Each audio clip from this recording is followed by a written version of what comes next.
Pero bawal mo Hindi, pumasok. kailangan ko pumasok. Halika na, halika na! Let's go!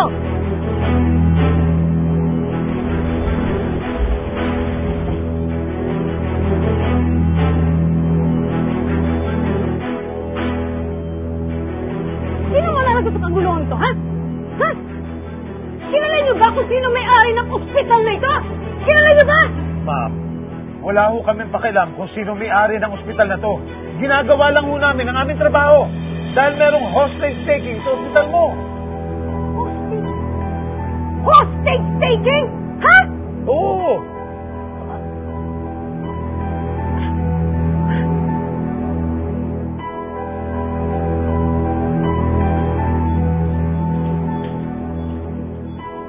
Isis na yung dalang gwardiya. Bakit mo bilhin?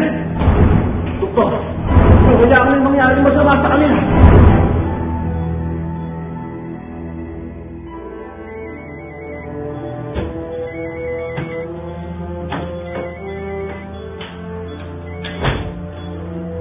Hello, Mr. Magtanggol? Naku, Mr. Magtanggol. Huwag na ho kayo magkaila. Kayo lang naman ho nangangailangan ng puso at heart transplant sa mga oras na ito. Mr. Magtanggol, siya nga pala. Gusto ko ibalita sa inyo na pumapayag na po ang ospital na maoperahan ang inyong anak. At sasagutin po ng ospital ang lahat ng bills.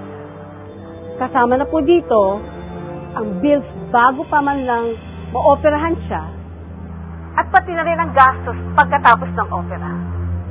Gusto ko kasi nating masigurado na magaling na siya at ligtas na sa kapahamakan.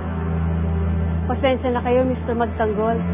Na-realize po namin na dapat sa umpisa pa lamang ay pumayag na kami sa inyong pakiusap.